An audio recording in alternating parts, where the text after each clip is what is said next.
ಸುಜಾತ ಹಂಡಿಯವರದು ಅವ್ರನ್ನ ಅರೆಸ್ಟ್ ಮಾಡಲಿಕ್ಕೆ ಏನು ಕೌನ್ಸಿಲರ್ ಅವರು ಕಂಪ್ಲೇಂಟ್ ಕೊಟ್ಟರು, ಇನ್ಸ್ಪೆಕ್ಟರ್ ಅವರು ಸುಮಾರು ಜನರನ್ನ ಕರ್ಕೊಂಡು ಹೋಗಿ ಅವ್ರನ್ನ ಅರೆಸ್ಟ್ ಮಾಡ್ಲಿಕ್ಕೆ ಹೋದಾಗ ಆಗಿರ್ತಕ್ಕಂಥ ಘಟನೆ ಎಂಥದ್ದು ಅನ್ನೋದನ್ನ ಪೊಲೀಸ್ನವರು ಇನ್ವೆಸ್ಟಿಗೇಷನ್ ಮಾಡಿ ಹೇಳ್ಬೇಕು.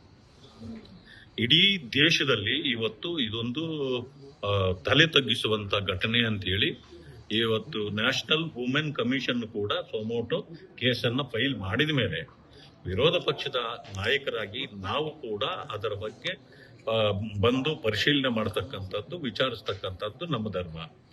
ಸೊ ಇಲ್ಲಿ ಬರೋ ಹೊತ್ತಿಗೆ ಬೇರೆ ಬೇರೆ ರೀತಿಯ ಆಯಾಮಗಳನ್ನ ಇದು ಪಡ್ಕೊಂಡಿದೆ. ನಮಗೆ ಅದರ ಒಳಹೊಕ್ಕು ನೋಡ್ತಕ್ಕಂಥದ್ದು ಈಗ ಸಾಧ್ಯ ಇಲ್ಲ, ಯಾಕಂದ್ರೆ ಅದು ಇನ್ವೆಸ್ಟಿಗೇಷನ್ ನಲ್ಲೇನೆ ಗೊತ್ತಾಗ್ಬೇಕು.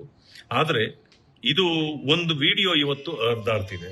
ಇದು 3-4 ವರ್ಷಗಳ ಹಿಂದ್ಗಡೆ ಯಾವತ್ತು ಇವರು ಕೌನ್ಸಿಲರು ಮತ್ತು ಹಂಡಿಯವರು ಇಬ್ರು ಒಟ್ಟಿಗೆ ಇದ್ರು ಆವತ್ತೇ ನಡೆದಿರ್ತಕ್ಕಂಥ ಘಟನೆ ಅನ್ನೋದು ಈಗ ಹೊರಗೆ ಬರ್ತಾ ಇದೆ.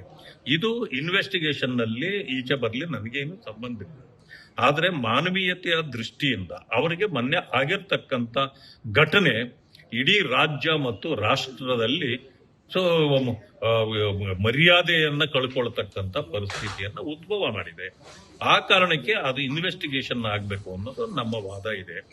ಇದರ ಮಧ್ಯದಲ್ಲಿ ಇದೇನಾದ್ರೂ ಬಂದಿದ್ರೆ ಇದು ಕಾಂಗ್ರೆಸ್ನ ನೀತಿಯನ್ನ ಬಹಳ ಸ್ಪಷ್ಟವಾಗಿ ಹೊರಗಾಕಿದೆ. ಏನು ಅಂದ್ರೆ ಇವರ ಕಾರ್ಯಕರ್ತರುಗಳು ಹೆಣ್ಣು ಮಕ್ಕಳಾಗಿರ್ಬೋದು, ಗಂಡು ಮಕ್ಕಳಾಗಿರ್ಬೋದು, ಇನ್ನು ಮುಂದೆ ಕಾಂಗ್ರೆಸ್ ಕಾರ್ಯಕರ್ತರು ಕಾಂಗ್ರೆಸ್ ನಾಯಕರುಗಳ ಜೊತೆಯಲ್ಲಿ ಬಹಳ ಹುಷಾರಾಗಿರ್ಬೇಕು. ಯಾಕೆ ಅಂತಂದ್ರೆ ನೀವು ಮಾಡ್ತಕ್ಕಂತ ಇದು ತಪ್ಪುಗಳನ್ನ ಮಾಡಿಸಿ ನಿಮ್ಮ ವಿಡಿಯೋಗಳನ್ನ ಇಟ್ಕೊಂಡಿರ್ತಾರೆ.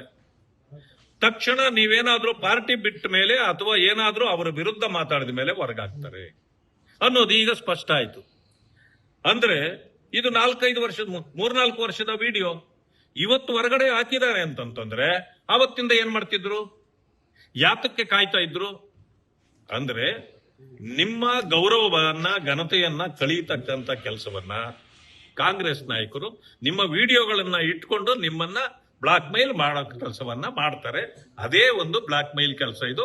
ಕಾಂಗ್ರೆಸ್ನ ಕಾರ್ಯಕರ್ತರಿಗೆ ನಾನು ಎಚ್ಚರಿಕೆ ಕೊಡ್ತೇನೆ, ನಿಮ್ಮ ಪಕ್ಷದಲ್ಲಿ ನಿಮ್ಮ ಪರಿಸ್ಥಿತಿ ಏನಿದೆ, ನೀವು ಏನಾದ್ರೂ ಎಲ್ಲಾದ್ರೂ ತಪ್ಪು ಮಾಡಿದ್ರೆ ನಿಮ್ಮ ವಿಡಿಯೋಗಳು ಕೂಡ ನಿಮ್ಮ ನಾಯಕರು ಇಟ್ಕೊಂಡು ನೀವು ಯಾವತ್ತೋ ಬೇಸರ ಆಗಿ ಪಕ್ಷ ಬಿಟ್ಟಿದ್ದ ದಿವಸ ಅದನ್ನೆಲ್ಲ ಹೊರಗಡೆ ಬಿಡ್ತಾರೆ. ಹುಷಾರಾಗಿರಿ ಅಂತ ನಾನು ಎಚ್ಚರಿಕೆ ಕೊಡ್ತೀನಿ.